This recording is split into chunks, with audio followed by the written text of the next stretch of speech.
भारत के अंदर अगर आज आरएसएस को कोई टक्कर दे सकता तो बामसेफ दे सकती है। और ईवीएम को लाने वाली भाजपा नहीं है, ईवीएम को लाने वाली भाजपा नहीं है, ईवीएम को लाने वाली कांग्रेस है। और अगर आप ये सोचते हो जब तक कांग्रेस को ये भ्रम था, कहीं ना कहीं सुप्रीम कोर्ट के जो जजेस है वो भी बायस है, यानी वो भेदभावपूर्ण रवैया रखते हैं, तो मुझे उसमें कोई विश्वास नहीं है कि मैं आपको बता दूं कि आरएसएस को अगर जंतर मंतर पे प्रदर्शन, अरे सुनिए, आप जो कहते हो ना कि वो जंतर मंतर पे कांग्रेस प्रदर्शन कर रही है, ये नूरा कुश्ती मत सिखाइए हमें। भारत के अंदर अगर आज आरएसएस को कोई टक्कर दे सकता तो बामसेफ दे सकती है। आपको लगता है कि कांग्रेस जो है सड़कों पर जंतर मंतर कर रही है? अगर कांग्रेस जो है सड़कों पर जंतर मंतर कर रही है तो मैं बता दूं कि कांग्रेस कितने अविश्वास प्रस्ताव जो है वो पार्लियामेंट में लेकर आई, और ईवीएम को लाने वाली भाजपा नहीं है, ईवीएम को लाने वाली भाजपा नहीं है, ईवीएम को लाने वाली कांग्रेस है। और अगर आप ये सोचते हो जब तक कांग्रेस को यह भ्रम था कि ईवीएम को हम हैक करेंगे, हम जीतेंगे, तब तक तो ईवीएम के समर्थन में कांग्रेस थी। 2024 से पहले मायावती का क्या प्लान है? देखिए 2024 से पहले बहन जी का सिंपल प्लान है कि आरएसएस विरोधी जो भी गठबंधन होगा उसके अंदर वो शामिल होंगी, और जो आरएसएस का पार्ट होगा, चाहे वो अरविंद केजरीवाल हो, चाहे अखिलेश हो, उस संगठन का या उस गठबंधन का वो पार्ट नहीं बनेंगे। आप तीसरे मोर्चे की बात कर रहे हैं, लेकिन और दूसरी तरफ ईवीएम पे भी आप आरोप लगाते हैं कि हैकिंग हो जाती है, तो ऐसे में आप तीसरा बना लीजिए, चौथा बना लीजिए।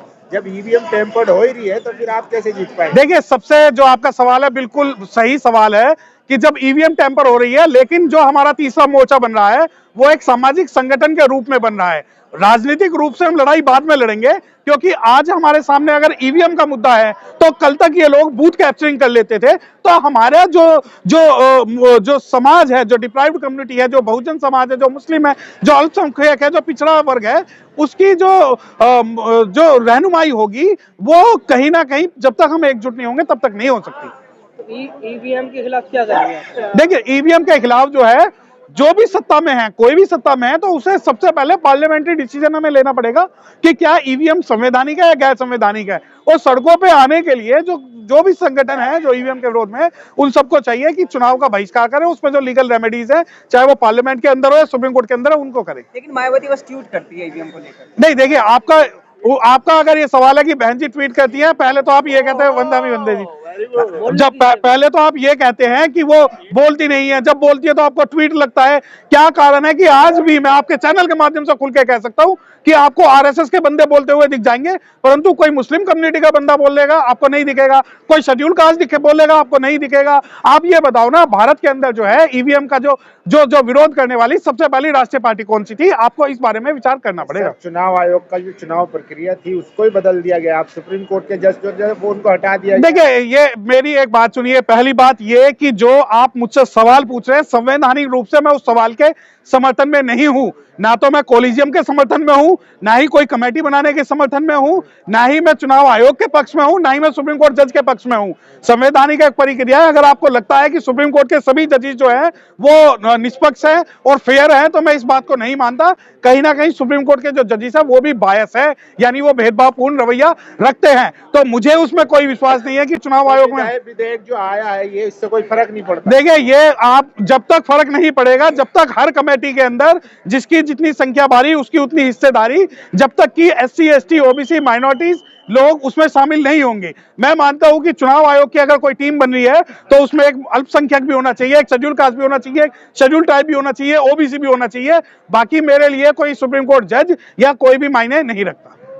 क्या करेंगे फिर आने वाले टाइम में? कोई आंदोलन की संभावना? देखिए आंदोलन बिल्कुल ईवीएम के खिलाफ आंदोलन होगा, परंतु ये आंदोलन कांग्रेस की सरपरस्ती में बिल्कुल नहीं होगा, क्योंकि कांग्रेस इस पूरे आंदोलन को हाईजैक करके अपने जो है मोल भाव करके 2024 में बैठकर फिर वही काम करेगी। तो स्टैंड भी नहीं है ना ईवीएम पे। नहीं, कांग्रेस का स्टैंड इसलिए नहीं होगा ना, लाने वाली कांग्रेस है। मैं संवैधानिक रूप से आपको एक बात बता दूं, जब ईवीएम आया था तो कांग्रेस को उसी वक्त पार्लियामेंट के अंदर उसे लाना था।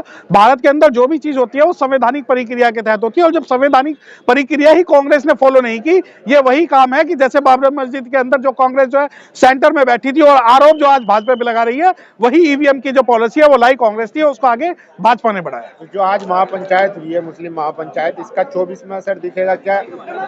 दलित मुस्लिम जो इत्तेहाद है वो देखने को मिलेगा? देखिए, आप बहुत देर कर दी सनम आते आते, अगर आज आपको लगता है कि दलित मुस्लिम महापंचायत होने के बावजूद बाद ही जो शेड्यूल कास्ट और शेड्यूल ट्राइब जो है, शेड्यूल कास्ट और मुस्लिम जो है वो पंचायत वो सक्सेसफुल करेंगे आंदोलन को, तो ऐसा नहीं है। ये आंदोलन जब सीए एनआरसी का आंदोलन दिल्ली में हुआ तब से ही जो शेड्यूल कास्ट हैं या बहुजन समाज के लोग हैं वो मुस्लिमों के साथ हैं, और उत्तर प्रदेश के अंदर भी जब जब मुस्लिम और बहुजन का या शेड्यूल कास्ट का गठबंधन हुआ है तब तब जो है हम सत्ता में आए हैं।